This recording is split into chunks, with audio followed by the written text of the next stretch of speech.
Hello EOS community, this is Roman, co-founder of CryptoLions. I am in Kiev, Ukraine. It is Sunday, June 24th, and it is 4:55 in the morning. That is appropriate because, as you may have heard, EOS is the Greek goddess of the dawn. So I thought I would make my second in what will hopefully be an ongoing commentary, giving you an insider's perspective, a block producer perspective on the evolution of the EOS community, and specifically EOS governance and related structures like the Worker Proposal Fund. So I think today's short talk will have two sort of larger themes. Theme number one: pressure makes diamonds. No pressure, no diamonds. And there is the sunrise.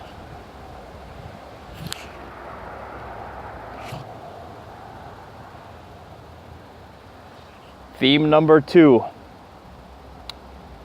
good enough. Not perfect, but good enough.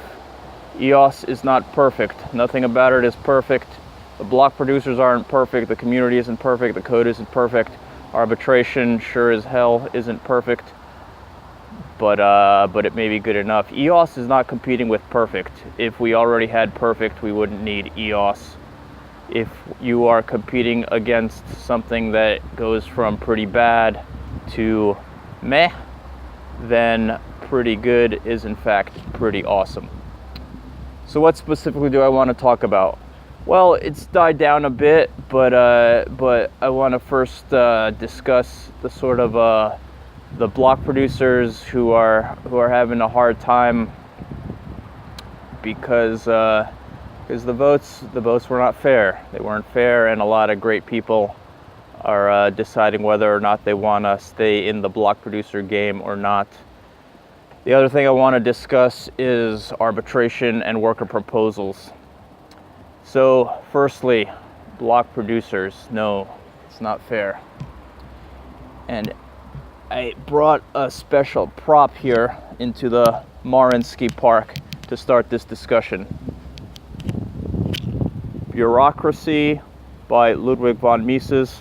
Wonderful, wonderful little book. Describes to you why government bureaucracies, why they do not go on to do great things, because they have no incentive to do so. If a government office is incompetent, wasteful, or just unlucky, do you know what happens? They get a bigger budget. That's not true in the free market. We're going to talk about pressure and about diamonds here in a moment, but let me go on a quick tangent and say that Lviv, Ukraine is not only home of the CryptoLions. Lviv, Ukraine is also the birthplace of this man, Ludwig von Mises, born there when it was part of the Austro-Hungarian Empire.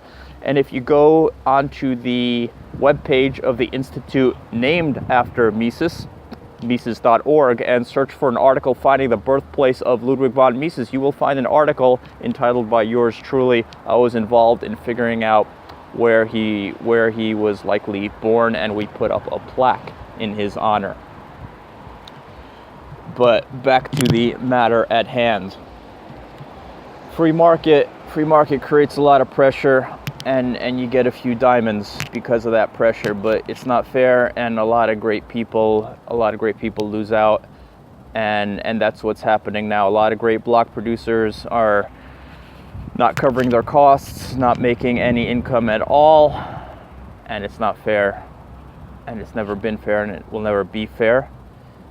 However, I do want to help them because they're great people, and we should try to keep great people in the ecosystem. So there's a slower effort underway to change the code, change the standards. Right now, if your block producer income does not amount to at least 100 EOS a day, you get nothing. There seems to be enough support to change that standard from 100 EOS a day down to 50 EOS a day. At least enough support to make a referendum. And once we have a referendum system, I expect to see that offered before the broader community. The argument made by Block 1 on why have a limit at all is this: if there is no limit, and whatever you earn as a block producer goes to you no matter how little it is, then anybody can just try to earn interest on their EOS by simply, setting up a block producer node and voting for themselves and getting whatever little percentage it is. So there's a reason that we should have a limit. I don't know what the right number is. But there are two very important ways to help good block producers that don't have a lot of votes, and I want to encourage you to do so now. The first, extremely important, vote for at least 15, if not 30 block producers. Okay, spread out your votes. Don't just vote for a few. It's not only important to keep good people in, but it's also important to keep bad people out. And if you're spreading out your votes, voting for a lot of block producers, it's easier to keep people out. I am very happy that CryptoLions has risen in the rankings from 40s into the 20s, and I think we might even be 19. Thank you so much for your support. It is a huge honor, and it will allow us to do some awesome things. They're coming. But another reason I'm glad that I'm up there is because I can now ask you to vote for more block producers without looking self-serving. So we're already doing great. If I was still in the 40s saying, hey, we need to help other block producers, that would look pretty self-serving. It might look like I was only thinking about myself. But now that CryptoLions is doing good, I can say without any risk of conflicting interests, I can say we actually do need a strong standby community. So please spread out your vote. That's the first thing we could do without a referendum. The second thing we can do without a referendum is, and this is already happening, Katie Roman did some great reporting to see which block producers were disclosing their ownership. And I think those kind of systems are coming online. People doing research to educate token holders on who are the good block producers, who are the maybe not so good block producers. That's all happening. So both of those things will help make the block producer community even better than it already is.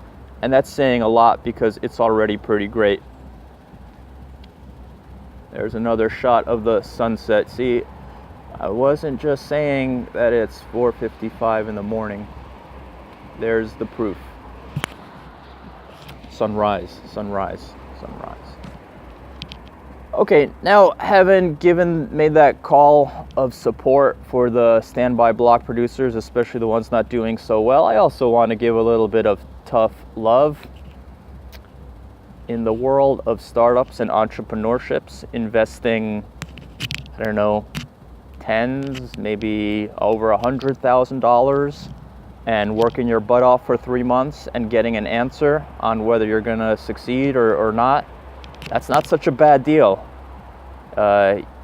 Many people, many entrepreneurs, including yours truly, has invested $100,000 and years only to find out that it all went down the drain.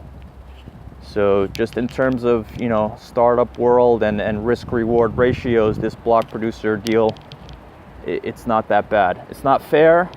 It's very far from perfect, but it's a good thing, and we should all be grateful.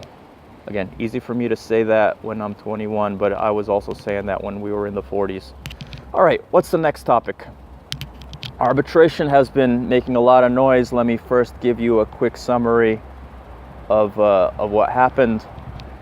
So a bunch of accounts were hacked. Some awesome block producer teams, including but not limited to EOS 42, EOS DAC, EOS Lau Mao, Eric from Sweden, EOS Americas, one of the underdogs, and a bunch of others that I'm forgetting. So those and others, they did a lot of awesome work Blocksmiths, EOS Blocksmiths,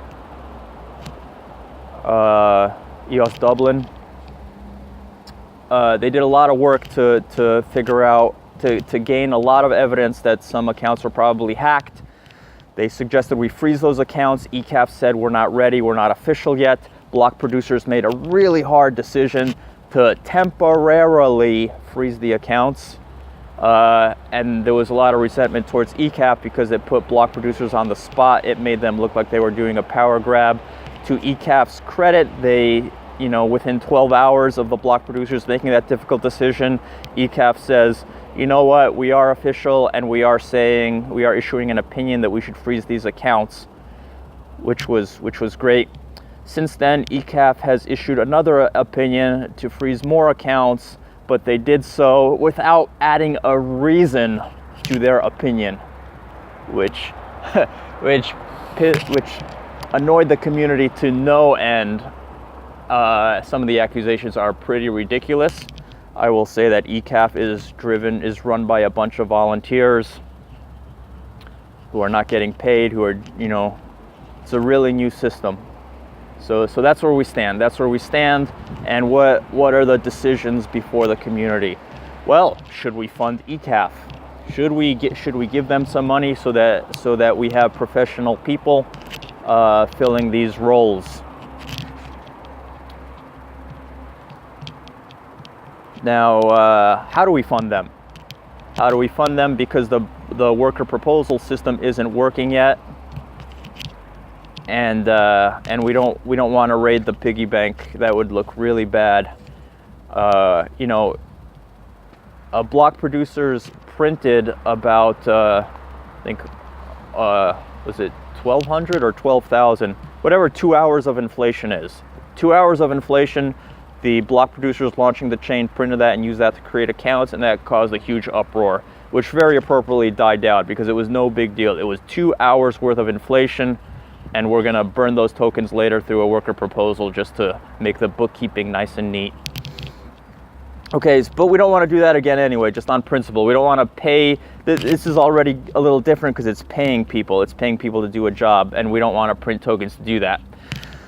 Another proposal was to have block producers contribute part of their block producer rewards to the arbitration forum until it starts making money. How can it make money? Well, simple. It can take 1% of every case that it resolves, or it can take a fee for every case that it resolves. I think everyone agrees that we eventually need a free market for arbitration, a free market for justice.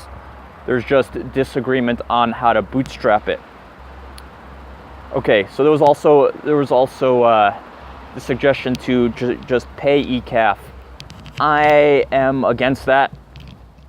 Because the block producers have been put through this, 3.5 month competition, and because it's already full of that entrepreneurial spirit, and because we've been under all that pressure, you have a lot of diamonds among the block producers, and they're like stars, and it's real. They're very influential, and they're as powerful as we want them to be.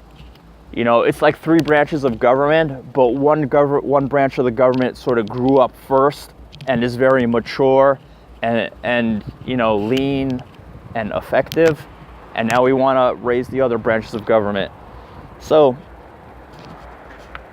yeah, so there's a little conflict of interest having block producers fund arbitration to get it bootstrapped. It's not a huge conflict of interest because everything is so transparent. There are no backroom deals. Everything is on chain. But that's a concern. I don't think it would be disastrous, but I tend to be against it. And I think we should look to doing for arbitration the same thing we did for block producers. Create this competitive system where you have arbitration entrepreneurs competing against each other for reputation and for getting cases heard in their system. It's not so easy to do because Block One, who built the software, they put a lot of thought into how to create this competitive community of block producers. they've put less thought in how to create such a competitive community for arbitration. I would extend the same model to the worker proposal fund. I would, try to, I'm actively trying to, influence the worker proposal system into something that sort of creates project management or portfolio management entrepreneurs and gets them competing with each other, gets them advertising, this is our audit department, these are our internal costs, these are our processes, and then let the community decide between these different organizations competing with each other.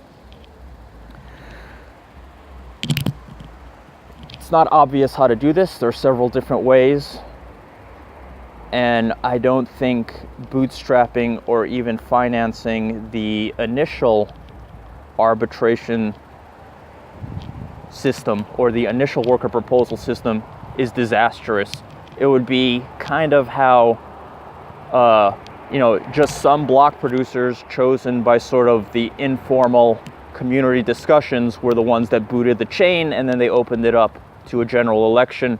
I would like to see the same thing for arbitration and then for the worker proposal system.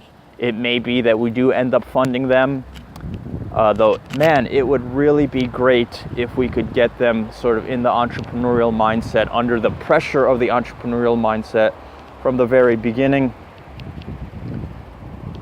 and just competing with each other, and like becoming like public figures in the community the way some block producers have become, and trying to convince you why they will be the most effective, the most fair, the most low cost, or whatever else, arbiters, worker proposal managers, and all that.